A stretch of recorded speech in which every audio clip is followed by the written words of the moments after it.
अब विपक्ष के पास क्या ऑप्शंस हैं और ये इंडिया नाम रख के रोज हमले झेल रहे हैं। ब्रजेश जी, जब चुनाव आते हैं तो राजनीतिक दलों में इस तरह की भाषा हम लोगों ने देखी है और सुनी है। पहले एक ज़माना आया जब अली और बजरंग बली का नारा गूंजा, फिर शमशान और कब्रिस्तान का भी नारा गूंजा था चुनाव के दौरान। और हर चुनाव राजनीति में जो लोग हैं उनके लिए बहुत कठिन होता है, परीक्षा की तरह होता है, उनके जीवन का एक बड़ा संघर्ष होता है। तो आज ये जो भारत छोड़ो का नारा आया है, भ्रष्टाचार भारत छोड़ो, ये 26 बनाम 38 की जो लड़ाई है, जो इंडियन गठबंधन का एक नाम आया है, इस नाम को लेकर ये लड़ाई तेज हो गई है। बीजेपी के सामने पहली बार 10 सालों में अगर देखा जाए तो एक बहुत बड़ी चुनौती है ये इस चुनाव में, क्योंकि इससे पहले मोदी के सामने विपक्ष इस तरह का कोई गठबंधन लेकर नहीं आ पाया था। ये पहली बार है 10 साल बाद जब तीसरे चुनाव में मोदी को एक बड़े गठबंधन का सामना करना पड़ रहा है। तो स्वाभाविक है कि हमले तो होंगे, बातें भी आएंगी, इतिहास से भी आएंगी और वर्तमान से भी उठेंगी। और इस देश में जनमानस के बीच जब पैमाने पर नापने की बात आती है तो मोदी लोकप्रियता में आज भी इस देश के बड़े नेता हैं और कहा जाए वो नंबर 1 नेता हैं। उनके पास एक शक्ति है भाषण की, कला की, जो उनको लोगों को अपने साथ जोड़ती है। लेकिन राहुल गांधी ने भी इम्प्रूवमेंट किया है। अब लोग उनको गंभीरता से लेने लगे हैं और राहुल गांधी की जो यात्राएं हुई और ख़ास तौर से बिहार में जो बीजेपी का गठबंधन टूटा और कर्नाटक में बीजेपी हारी, उसके बाद से उसके सामने चुनौती इस देश में तीसरी बार सरकार में बने रहने की है, क्योंकि डैमेज कई जगह पे दिख रहा है। उसकी पूर्ति कुछ जगहों से करनी होगी, कई बड़े राज्यों से, जिसमें उत्तर प्रदेश एक बहुत बड़ा बीजेपी का सहारा है। तो ये लड़ाई तो देखिए, चाहे भारत छोड़ो के नाम पर आवे, चाहे ईस्ट इंडिया कंपनी कही जाए, चाहे मुजाहिदीन कहे जाएं, लेकिन ये लड़ाई बहुत बड़ी है। ये चुनाव बहुत बड़ा है, इसमें कोई शक नहीं। हालांकि आज अगर आप अंगणित देखेंगे तो बीजेपी के पास 350 से ज़्यादा सांसदों की ताकत है और विपक्ष 150 भी नहीं पहुंच पाएगा। और ये जो सब चीज़ें हो रही हैं, लेकिन चुनाव तो एक नया होता है, उसके परिणाम हमेशा नए आते हैं। किसकी किस्मत कब पलट जाए कोई बड़ी बात नहीं है। तो इसलिए ये सारी ताकत लगाई जा रही है। वैसे भ्रष्टाचार पर तो देखिए हमारे देश में जड़ें बड़ी गहरी हैं। कह रहे भ्रष्टाचार भारत छोड़ो। अरे भ्रष्टाचार भारत छोड़ के जाए तो जाए कहाँ?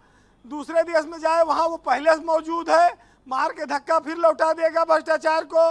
और अगल बगल के देशों में भी तो बहुत भ्रष्टाचार है। भ्रष्टाचार भारत छोड़ेगा, इसकी बड़ी मुश्किल है इसमें।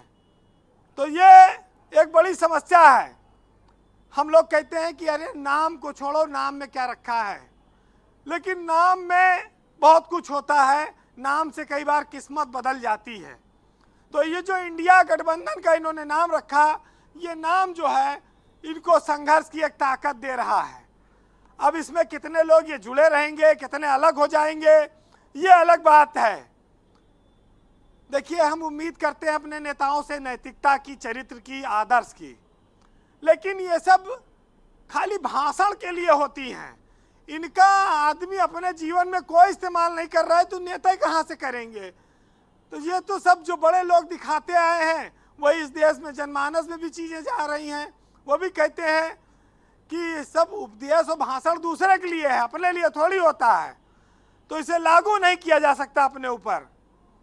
लेकिन ये जरूर है कि बीजेपी के सामने गांधी का एक नारा और था, करो या मरो। तो ये चुनाव भी करो मरो वाला है, आसान नहीं है। लड़ाई तो तगड़ी लड़नी पड़ेगी और बीजेपी इसीलिए लड़ भी रही है। राजस्थान में चुनाव है, मध्य प्रदेश में है और छत्तीसगढ़ में है।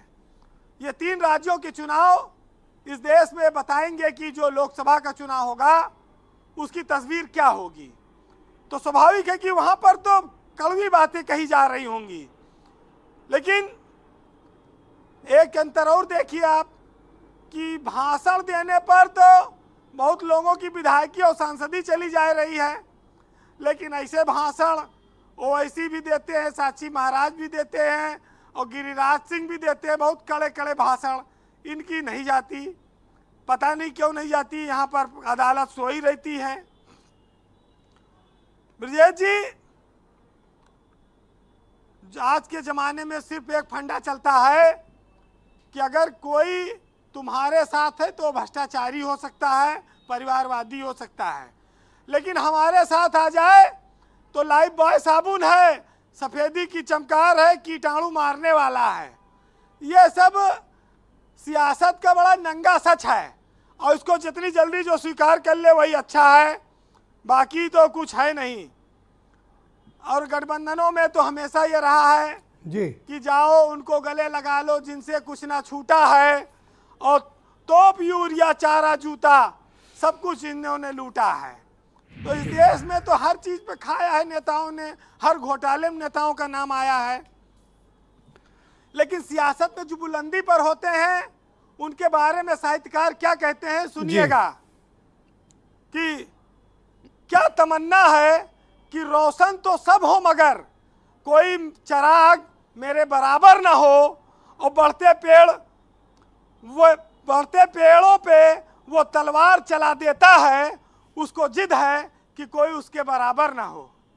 बहुत बहुत शुक्रिया आपका वीरेंद्र जी, बहुत बहुत धन्यवाद ग्राउंड जीरो से अपने इनपुट और फीडबैक हमें उपलब्ध कराने के लिए। बहनों भाइयों, आज प्रधानमंत्री ने राजस्थान से क्विट इंडिया का नारा दिया है। विपक्ष के